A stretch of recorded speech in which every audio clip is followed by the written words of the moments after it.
Πίσω από την κάμερα. Από εδώ. Πίσω από την κάμερα, κύριε.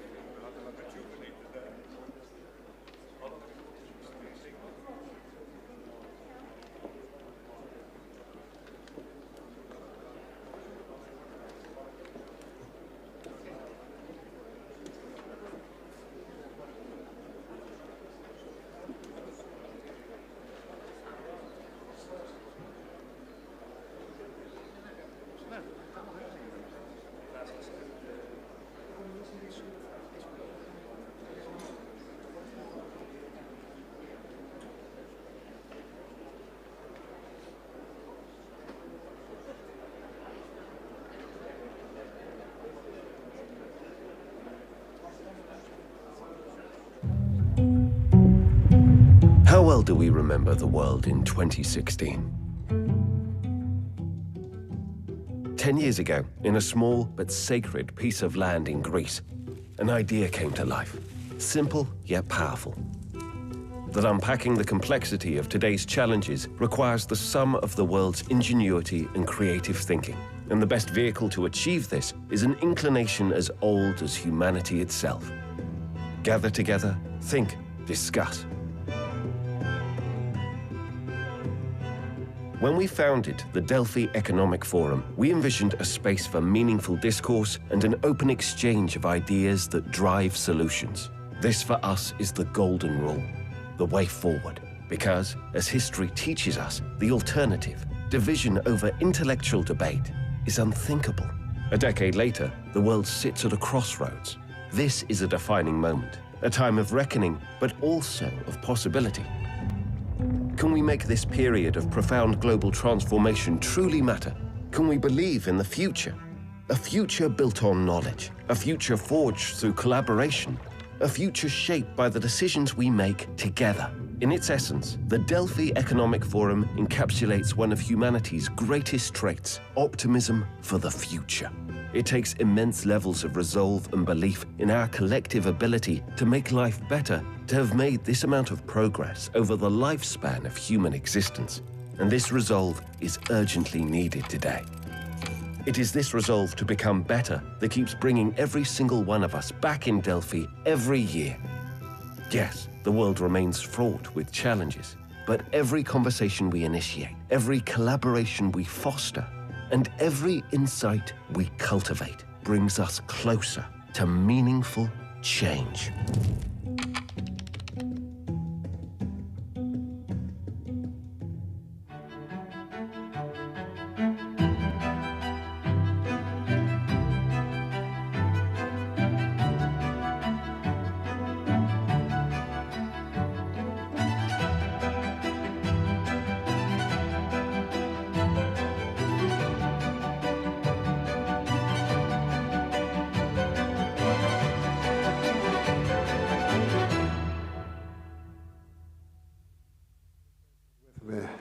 Your Excellency, dear Mr. Prime Minister, this year we are proud to have a very rich agenda with discussions covering all the major tectonic changes in geopolitical and geoeconomics of our times.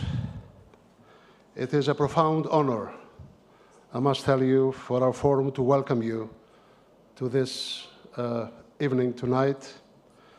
And it was also a great honor for us since the inception of the conference that you are here, and your presence was extremely valuable. And we're especially grateful for your continued support and, of course, for your instrumental role in the renovation of the European Cultural Center in Delphi, which we hope will be completed in a year or the latest in 2 years.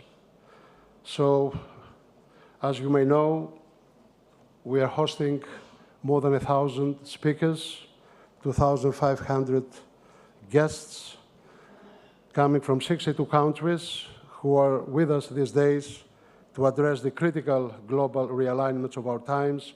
And this is actually the very theme we have chosen for the forum this year. And of course, Mr. Prime Minister, as you know, This is the annual meeting, but we have expanded recently.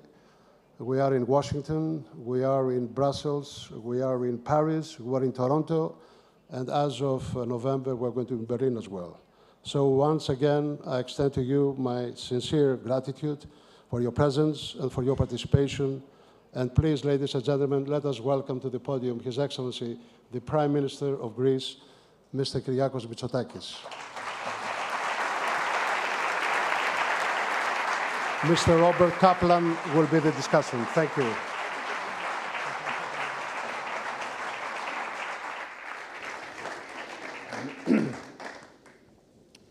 Well, welcome everybody. It's a sincere honor for me to be here with you, with the Prime Minister, for this occasion.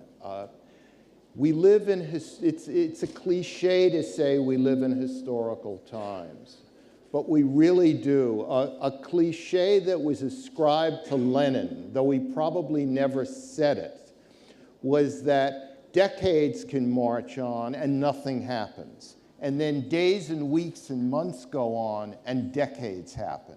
Now that's happened in specific parts of the world, in Ukraine starting in 2022, in the Middle East starting in late 2023, but it's been about 80 years since we can say that decades are happening in weeks and months and days for the whole world system.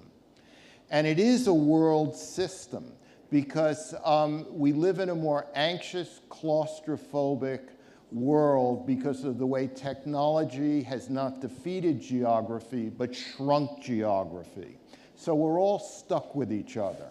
And Greece is a country where it's in the center of everything. I believe it's as close by flying time to Moscow as it is to Brussels. So it really is in the center. So my first question, Mr. Prime Minister, is how does Greece negotiate a world that I've described? Well, first of all, it's a pleasure to be back at the Delphi Economic Forum. Congratulations to Simos for the incredible work he has done. The World Economic Forum started in the Delphi Economic Forum started in 2016. It was a year I was actually elected a leader of Nea Demokratia, so in that sense we've had parallel paths. So I have every reason to wish you success and longevity. Coming back to the question that you asked, this is indeed a very, very challenging time. And I was thinking that my younger daughter is going to be graduating from college this May. And I thought that I graduated from college back in 1990, 35 years ago, which was also a period of great realignments. But I think what makes this period so different from the time when I graduated from college is this feeling of pessimism and anxiety and uncertainty regarding this changing world, which is particularly prevalent, I think, in the younger generation. When I graduated from college, the world was our oyster. Everything seemed possible. It was a time when, the fallacy of the sort of the end of history sort of dominated the discussion. So the real question is, how does a country such as Greece navigate this very complex geopolitical and economic and technological landscape? The geography hasn't changed. Greece is a European country, a member of NATO. It is now, I think, a proud member of the European Union rather than the sick child of Europe, which allows us to play an important role in shaping our European policies. It's a country that has a strategic relationship with the United States that it values and cherishes and wants to build upon.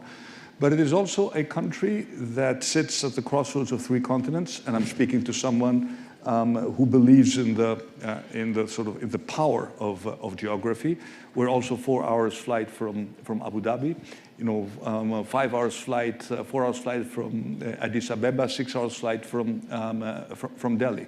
So we sit at the crossroads of the new sort of geopolitical realignments, the new trade routes, the new energy routes, and it is our obligation to navigate this complex new environment in a way that, first of all, ensures that the safety of the country, and because safety is a precondition for prosperity. So certainly, very challenging times and very different times from sort of what my generation experienced when we were much younger. Well, the issue of the moment is economic, it's tariffs. It seems that in the 1990s, I remember, globalization was the latest buzzword, and it was used as almost a security element, when in fact it wasn't. Are we at the end of globalization? And will this be looked back upon as the end of globalization? And again, in this tariff regime, how does Greece navigate?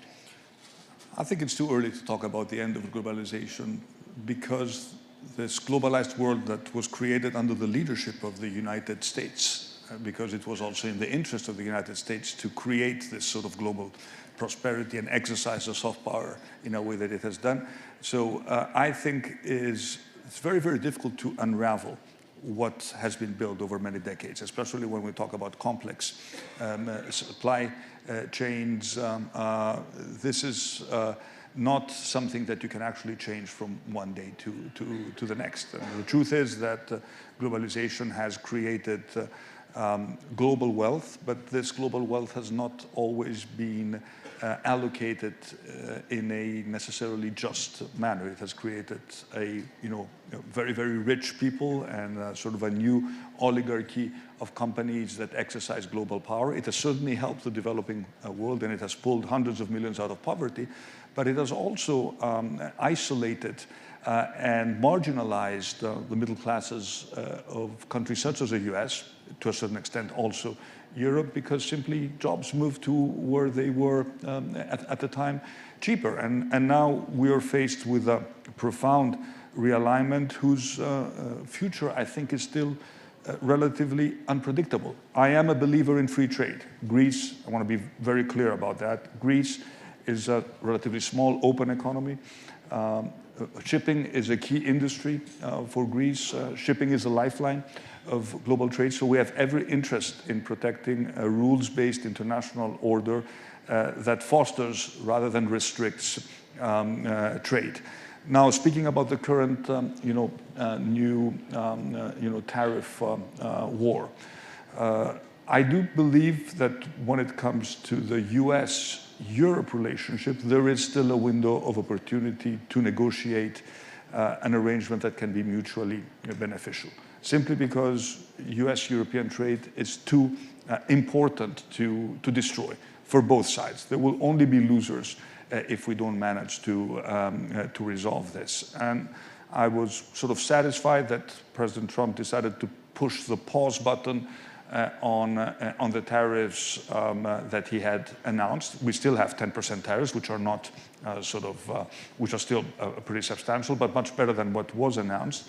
And I do believe that we need to use this 90-day window of opportunity to have a very honest discussion about the trade regime between the United States and Europe. And if a deal, to use the language of the President of the United States, can be done, I think it needs to be a mutually beneficial deal. And if this means that we all sort of step back from our opening positions, that may be necessary in order for us to reach a compromise. So I'm reasonably optimistic that there is room to maneuver and a necessary acknowledgement that a full-blown global trade war will have dramatic consequences for every country, including the United States. And I think the markets have sent a very clear signal that they view these trade announcements with great concern. Is Greece underinvested? Does Greece have the potential for a lot more foreign investment? Because after all, the location is perfect. It's a free market economy. You've turned the economy around. Greece is a serious country now in a way it wasn't decades ago. Well, I'm glad you recognize that. I think it's important to remind ourselves where we came from, because we tend to forget easily how difficult this path was and how much progress I think we have made. And I'm glad you asked this question, because I have put investment at the center of our growth strategy. If I look back at where we were at the beginning of the crisis, we already had a significant investment gap. And actually, capital was destroyed during the crisis. But we're making up for lost ground. We are now at around 16% of our GDP when I look at investments. We need to get to 20%.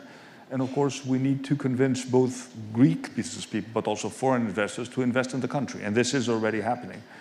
We've had record foreign direct investment into Greece because I think people understand that this country has certain natural comparative advantages. And I'm not just referring to our geography. For example, investments related to tourism or to logistics. You just look at the map, these investments make a lot of sense.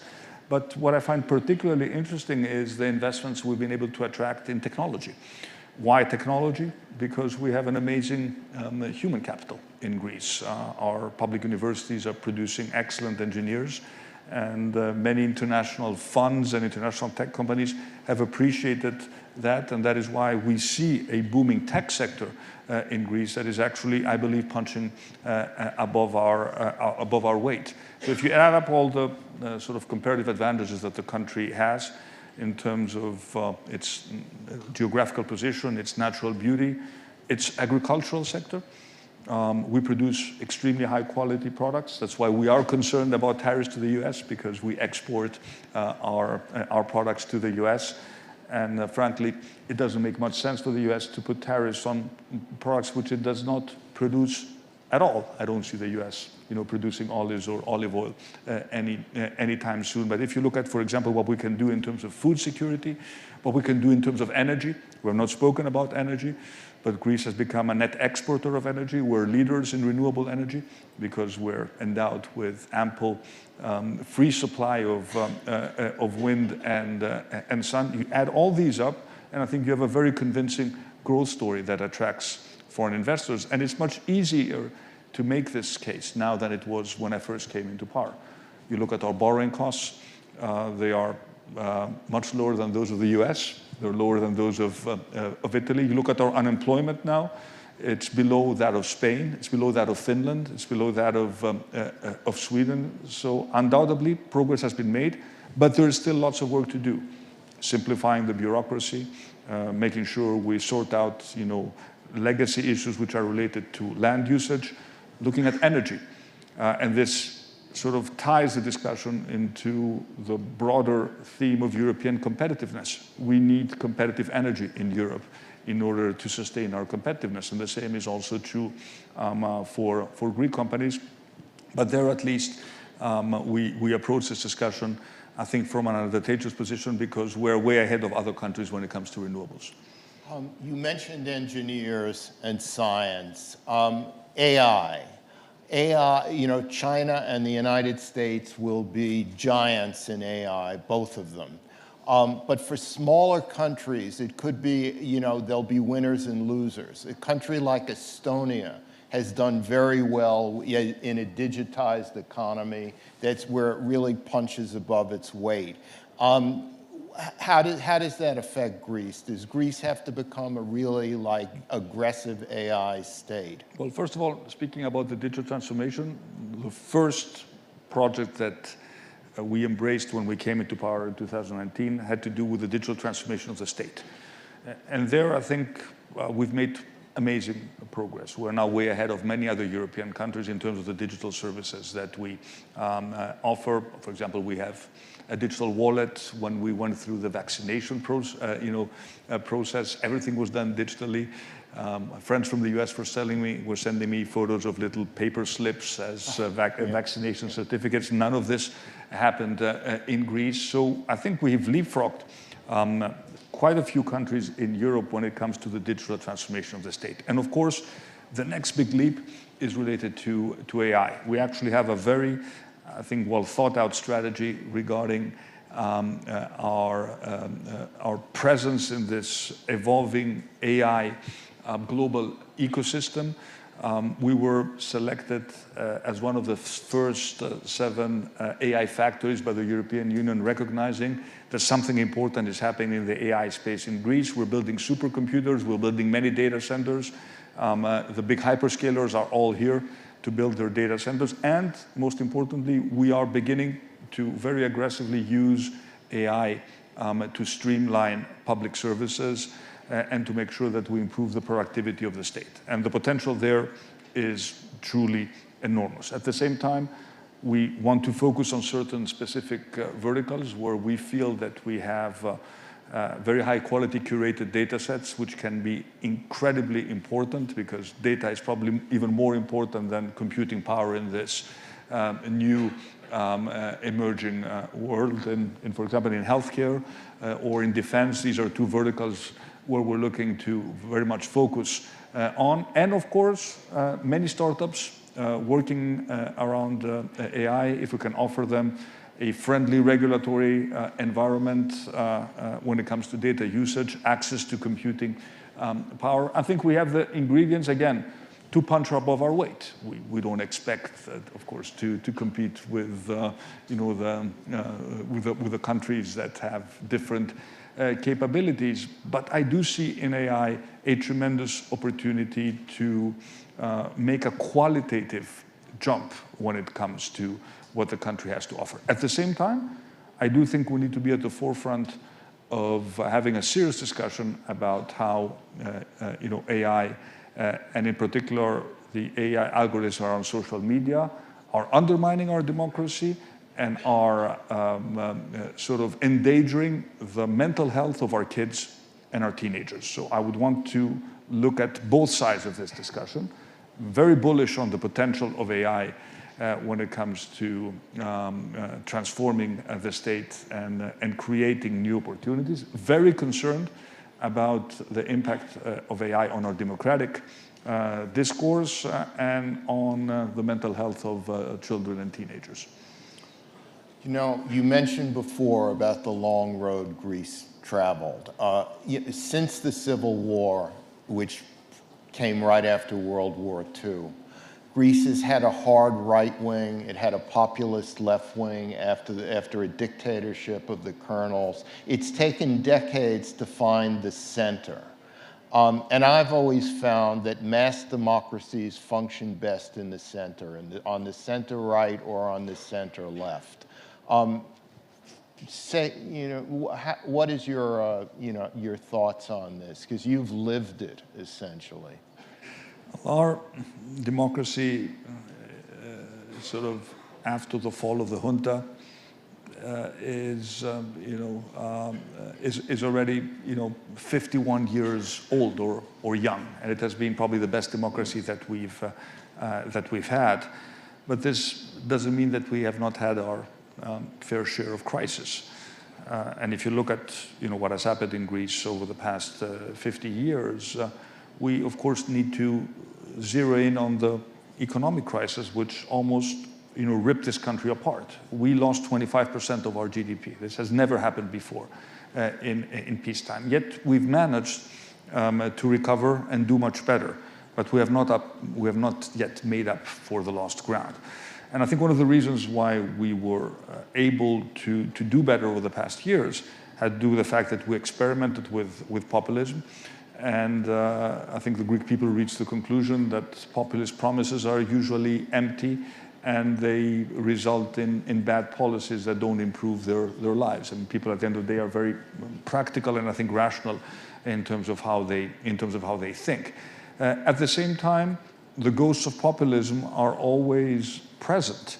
And I'd say that 10 years after the worst sort of times of the economic crisis, when we had to close our banks and when we literally flirted with complete financial catastrophe, I do sense that sometimes we don't appreciate, how close we came to a catastrophe, and we tend to forget easily what exactly happened 10 years ago. I'm saying this because I do believe that in a well-functioning democracy, you need, stable reasonable parties at government from the center. It could be the center-right or it could be the center-left. But if you look at the Greek political landscape now, you have a strong center-right party that is dominating the political landscape. But apart from the party I have the honor to lead, the rest of the opposition is completely fragmented. So you don't necessarily have a balanced system, and this may always give space for new populist voices to emerge. And at a time when people tend to be maybe slightly more emotional, more pessimistic, more driven by social media, I think the danger that you can have a re-emergence of populism is always there, because populists parties tend to come in cycles. But as long as we produce real results, create jobs, improve the disposable income, keep our promises, because we managed to win a second election doing actually better than we did in 2019 for one simple reason, because at the end of the day we delivered what we committed on. And we want to do the same now. We're halfway through our term, almost halfway through our term. I do think that we still have very good days ahead of us, because we have created a fiscal position that is very strong. And I think now is the time to ensure that this fiscal strength is felt by the average Greek, because we had real problems when it comes to inflation, as many countries have had. So I do believe that as long as you deliver, as long as you focus on real problems, as long as you're results-oriented, as long as you remain humble and understand that the grievances that fuel the populist parties may be real, but the solutions offered by the populists are not the ones which are appropriate, I think we have a pretty good chance of winning the next election in 2027. I'm glad you mentioned social media, because mass democracy functioned for hundreds of years and decades in the print and typewriter era, which really was in the center, fact-checked long articles. Social media emphasizes passion and simplicity, which can be the enemies of analysis, and that in turn helps the populist parties around the world. So I would think that maintaining the political center is even more challenging in a social media era. It is, and we don't expect most people to follow the sort of discussion that we necessarily have here. It may be intellectually interesting and challenging, but we know that these days people consume information in a very, very different way. So I would argue that we also have to change the way we communicate with people without necessarily compromising on our basic principle. If I need to fit my message in a 30-second TikTok video, I will have to do it, because that's the only way to reach a younger audience. But this doesn't mean that I will lie to them, or I will sort of engage in conspiracy theories. I may have to be a little bit more funny, or maybe a little bit different than the way I would communicate on traditional media, but we have an obligation to understand that the younger generation is communicating in a completely different way, and we have to adjust our strategies. But the real problem, unfortunately, is that, as you pointed out, the social media algorithms are picking up on negative emotions because they're more addictive. They create echo chambers. It's very, very easy for fake news to spread like wildfire. Even the big platforms are getting rid of fact checkers, which in my mind is very problematic. There have been intellectual debates about the limits of free speech for centuries now, but we seem to sort of disregard the fact that one can find a reasonable balance between protecting free speech and not allowing everyone to say whatever they want in a completely anonymous manner. So these are challenges, and we approach this new media landscape from a position as sort of more traditional parties of disadvantage. But we also have to adjust and evolve the way we communicate.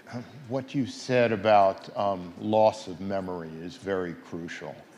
because new media, really it deifies the present. It creates a kind of presentness, and people forget the past. I mean, in Romania now, there are young people saying it's worse now than it was under Ceausescu.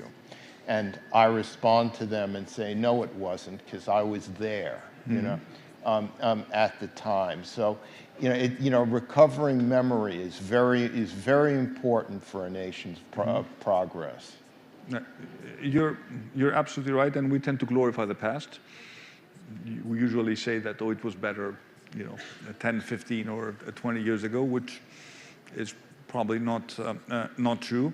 But again, we are in a much more complicated landscape. But at the end of the day, people understand when a public policy works. If they can go to an hospital and see an improvement in the emergency room, they will know that this is actually happening. And frankly, I think also in terms of our strategy, sometimes it's better to let them speak and share their experiences than having us talk about what we have achieved. I understand the skepticism, when politicians talk. We have to overcome an inherent barrier of distrust. But at the end of the day, I profoundly believe that people, yes, they become more emotional, but the day before they enter the ballot box, they will think about what's best for them, what's best about their family. They are very concerned, I think, in this changing world about protecting what they have, about stability. Political stability is very important these days. We have a comfortable parliamentary majority. Not many European countries have that. We don't have to engage in complex coalition negotiations. This means that we can take decisions much faster. For example, this is something that international investors very much appreciate, and this is an advantage that we have. And certainly, what people understand is that they don't want to return to a situation where no one is making sort of any decision, when there is paralysis, especially at a time when we're faced with important geopolitical challenges. Let's turn to Europe. Europe, as we know, faces a challenge with Russia, with the Ukraine war, but Europe is also in the fight zone, unprotected by oceans on each side. When you look at the demographics and the development of the Middle East and sub-Saharan Africa, I think it's fair to say that Europe will see more and more migration pressures over the course of the 21st century. What's interesting is that Africa's developing middle classes, but middle classes are ungrateful. Middle classes want more and more, and they tend to migrate in the first generation of middle classes from countries because they see that other places are better for their children. So the combination of chaos, weak states, and successful middle class states in Africa will drive migration. Thank you for being so optimistic. Well, we are at the forefront of migration. Because of the migration challenge, because geography has placed us on the external border of the European Union, land border and sea border, which makes managing migration that much more complex. And if you look at the migration politics in Europe, there has been a profound change over the past years. We started with a very open and generous approach to migrants and refugees, not always making a distinction between them. And we realized at some point that this policy was no longer sustainable. It was not sustainable politically, it was not sustainable economically. And we, since 2019, have taken a very conscious decision that we will protect our borders, and that at the end of the day, we need to be the gatekeepers of who comes in our country. We've done so, I think, relatively successfully. And I think we've also pushed the European Union to focus more on the external dimension of migration. And a lot of progress has been made with the Pact on Asylum and Migration, which was agreed a couple of years ago. And I think we've played our role in realigning the politics of migration in Europe. And having said that, we also recognize that we're faced with a profound demographic challenge. If you look at Greece, for example, we already are faced with labor shortages. The agricultural sector, the construction sector, even our hospitality sector. Is the answer to just open our borders and let anyone in and hope that these people may end up, working in Greece and be properly integrated? Absolutely not. The answer is managed migration, sometimes through bilateral agreements with countries with which we have a good relationship, with the involvement of the private sector. And that needs to be the counterbalance to a tougher policy in terms of protecting our borders. But you talk a lot about borders, and borders are important, but borders should not just be a line on the map. As long as you don't protect them, you don't recognize that they exist, they become meaningless. This was very much the policy of the previous Greek government, and it was a complete disaster. To the east of Greece, you have not just Ukraine and the former Soviet Union, you also have Turkey. And Mr. Erdogan has been in power for 23 years now. He's getting old, but he could be in power for a few more years, nobody knows. How does Greece manage relations with Turkey looking forward? I mean, because Turkey has just been strengthened by the overthrow of the regime in Syria. It has large water resources. It's in a very enviable geographical position. Well, we're destined by geography to live side by side. And of course, our goal is to be able to live peacefully side by side and to resolve our outstanding differences. And we have one main difference with Turkey, a geopolitical, sort of legal difference, which is a delimitation of the maritime zones in the Aegean and the Eastern Mediterranean. We need to be honest. We have not been able to resolve this problem for more than 40 years now, and I don't expect to be able to resolve it necessarily in the foreseeable future.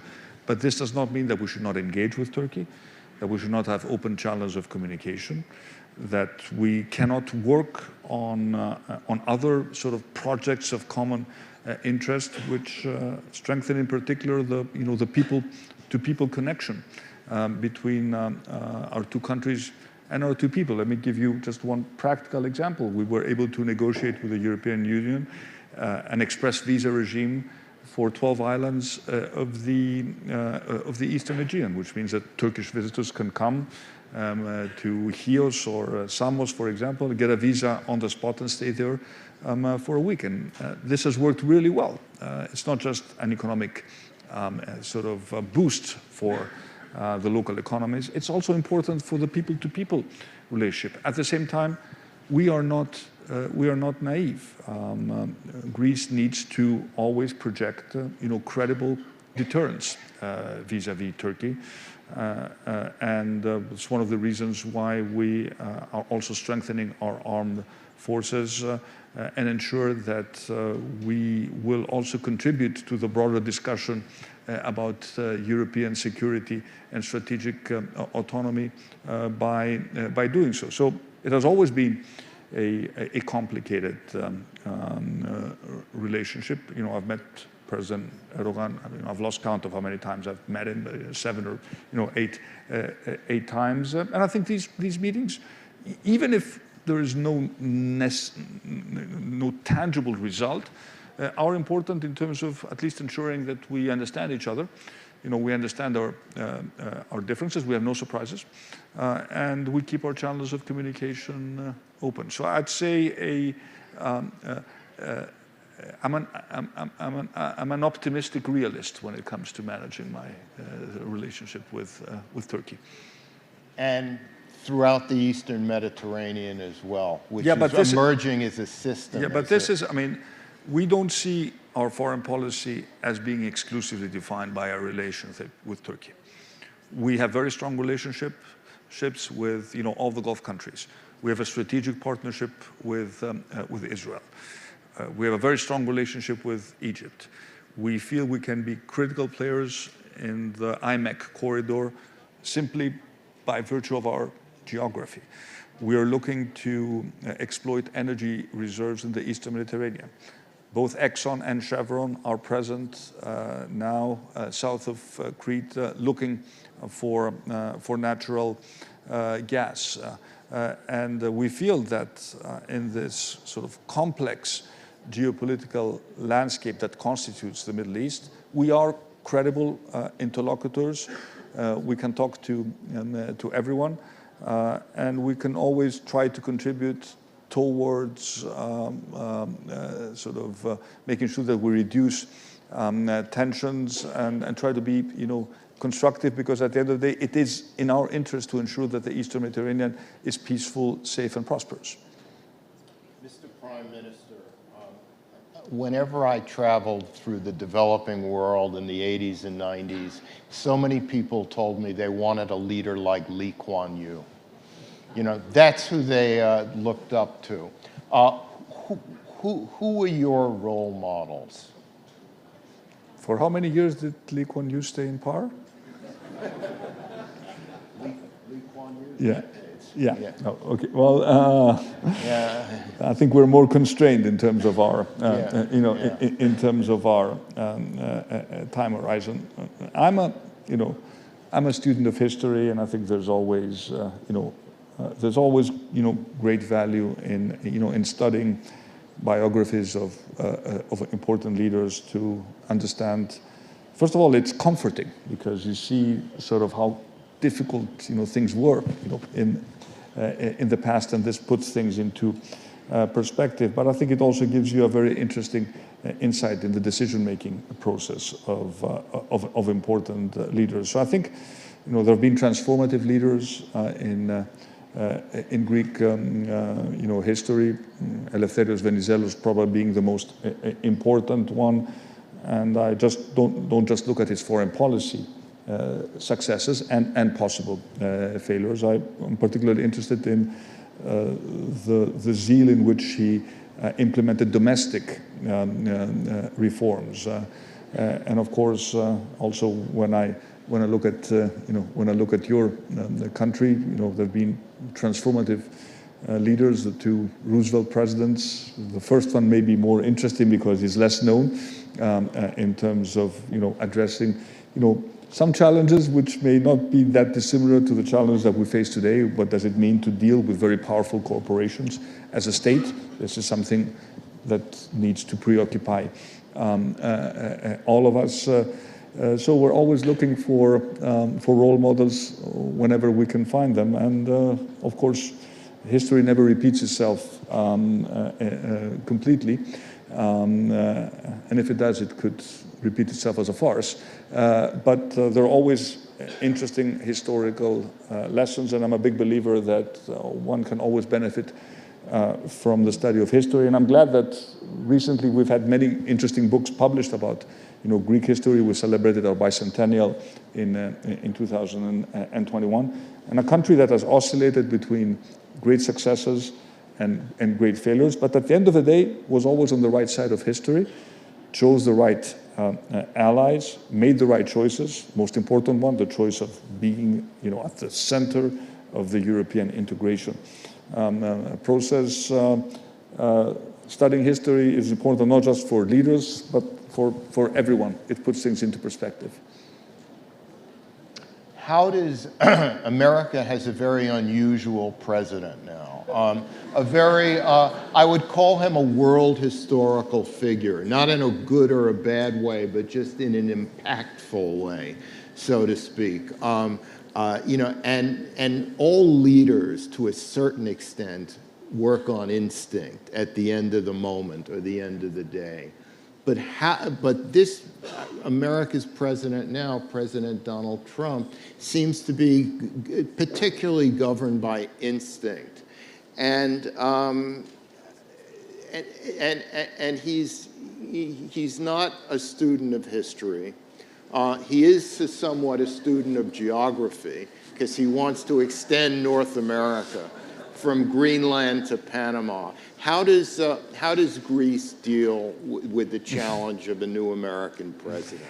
Well, first of all, it's important to understand that when we deal with the U.S., every European leader, I think, wears two hats.